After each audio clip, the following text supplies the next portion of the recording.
نحمده ونصلي على رسوله الكريم أما بعد فأعوذ بالله من الشيطان الرجيم بسم الله الرحمن الرحيم قال النبي صلى الله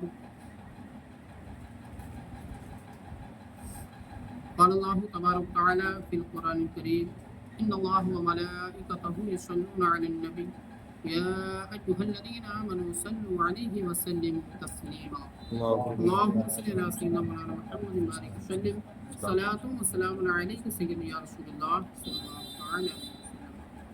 حضرات، آج کا ہمارا موضوع بغض و حسد اور غیبت کا بیان ہے. آپ حضرات بغور سماعت فرمائیں. بغض و حسد اخلاق قبیحہ اور بری صفات میں سے ہے. قرآن و حدیث میں اس کی بڑی مذمت آئی ہے. اللہ رب العزت ارشاد فرماتا ہے وَلَا تَتَمَنَّوْا مَا فَضَّلَ اللَّهُ بِهِ بَعْضَكُمْ عَلَى بَعْضٍ لِلرِّجَالِ نَصِيبٌ مِّمَّا اكْتَسَبُوا وَلِلنِّسَاءِ نَصِيبٌ مِّمَّا اكْتَسَبْنَ وَاسْأَلُوا اللَّهَ مِن فَضْلِهِ إِنَّ اللَّهَ كَانَ بِكُلِّ شَيْءٍ عَلِيمًا. اور اس کی آرزو مت کرو جس سے اللہ نے تم میں سے ایک کو دوسرے پر بڑائی دی. مردوں کے لیے ان کی کمائی سے حصہ ہے اور عورتوں کے لیے ان کی کمائی سے. اور اللہ سے اس کا فضل مانگو، بے شک اللہ ہر چیز کو جانتا ہے. نیز اللہ تبارک و تعالی ارشاد فرماتا ہے وَمِن شَرِّ حَاسِدٍ إِذَا حَسَدَ. تم کہو میں پناہ مانگتا ہوں حاسد کے شر سے جب وہ حسد کرتا ہے. ابن ماجہ نے حضرت انس رضی اللہ تعالی عنہ سے روایت کی ہے کہ رسول اللہ صلی اللہ تعالی علیہ وسلم نے ارشاد فرمایا حسد نیکیوں کو اس طرح کھاتا ہے جس طرح آگ لکڑی کو کھاتی ہے، اور صدقہ خطا کو بجھاتا ہے جس طرح پانی آگ کو بجھاتا ہے. دہلوی نے مسند الفردوس میں نقل کیا کہ رسول اللہ صلی اللہ تعالی علیہ وسلم نے فرمایا حسد ایمان کو ایسا بگاڑتا ہے جس طرح الوا شہد کو بگاڑتا ہے. الوا ایک نبات ہے جو شہد کو خراب کر دیتا ہے، جس کو عام عرف میں الویرا بولتے ہیں.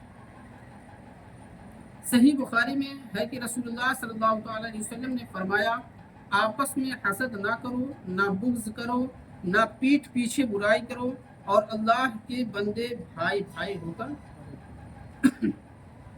مذکورہ احادیث اور آیت قرآنیہ سے پتہ چلتا ہے کہ بغض و حسد حرام ہے اور اس سے بچنا نہایت ضروری ہے.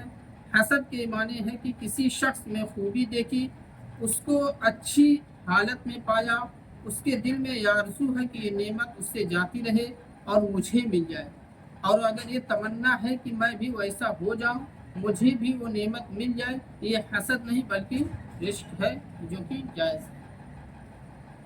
غیبت کا بیان. غیبت کا یہ معنی ہے کہ کسی شخص کے پوشیدہ عیب کو اس کی برائی کرنے کے لیے ذکر کرنا، اور اگر اس میں وہ بات نہ ہو تو یہ غیبت نہیں بلکہ بہتان ہے، جو غیبت سے بھی بڑا گناہ ہے. بہتان یعنی غیبت سے بڑا بھی بہتان بڑا گناہ ہے. اللہ تبارک و تعالی ارشاد فرماتا ہے لا یغتب بعضکم بعضا ایحب احدکم ان یأکل لحم اخیہ میتا فکرہتموہ واتقوا اللہ ان اللہ تواب الرحیم. تم آپس میں ایک دوسرے کی غیبت نہ کرو. کیا تم میں کوئی اس بات کو پسند کرتا ہے کہ اپنے مردہ بھائی کا گوشت کھائے؟ اس کو تم برا سمجھتے ہو، اور اللہ سے ڈرو، بے شک اللہ توبہ قبول کرنے والا اور رحم کرنے والا ہے. احادیث میں بھی غیبت کی بہت برائی آئی ہے. امام بخاری نے روایت کیا ہے کہ رسول اللہ صلی اللہ تعالی علیہ وسلم نے فرمایا جو شخص میرے لیے اس چیز کا ضامن ہو جو اس کے جبڑوں کے درمیان میں ہے یعنی زبان کا، اور جو اس کے دونوں پاؤں کے درمیان ہے یعنی شرمگاہ، اس میں اس کے لیے جنت کا ضامن ہوں، میں اس کے لیے جنت کا ضامن ہوں. یعنی زبان شرمگاہوں کو برائیوں سے بچانے پر جنت کا وعدہ ہے.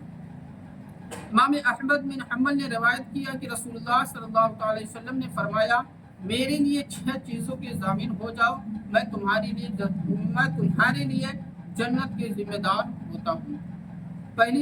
پہلی بات یہ جب بات کرو تو سچ بولو. دوسرا جب وعدہ کرو تو اسے پورا کرو. تیسری بات ہے جب تمہارے پاس امانت رکھی جائے تو اسے ادا کر دو، یعنی امانت میں خیانت مت. چوتھا اپنی شرمگاہوں کی حفاظت کرو. پانچواں نمبر ہے اپنی نگاہیں نیچی رکھو. چھٹا نمبر ہے اپنے ہاتھوں کو روکو، یعنی ہاتھ سے کسی کو ایذا نہ پہنچاؤ، کسی کو تکلیف نہ پہنچاؤ۔ امام احمد بن حنبل نے روایت کیا کہ رسول اللہ صلی اللہ تعالی علیہ وسلم نے فرمایا، جس شخص کو کسی مرد مسلم کی برائی کرنے کی وجہ سے کھانے کو ملا، اللہ تعالیٰ اس کو اتنا ہی جہنم سے کھلائے گا، اور جس مرد کو مسلم کی برائی کی وجہ سے کپڑا پہننے کو ملا، اللہ تعالیٰ اس کو جہنم سے اتنا ہی کپڑا پہنائے گا۔ قرآن و حدیث میں غیبت کی بہت مذمت آئی ہے، اس سے بچنے کی سخت ضرورت ہے۔ غیبت اور چغلی ایسے برے اخلاق ہیں جو معاشرے میں بد امنی پھیلانے کی بڑی وجہ ہے۔ جس سماج میں غیبت، چغلی، بغض و حسد جیسی بیماریاں پھیلی ہوں، وہ سماج کبھی بھی فلاح و بہبود کی منزلیں طے نہیں کر سکتا، اور نہ ہی ایسا سماج کبھی خوشحال رہ سکتا ہے۔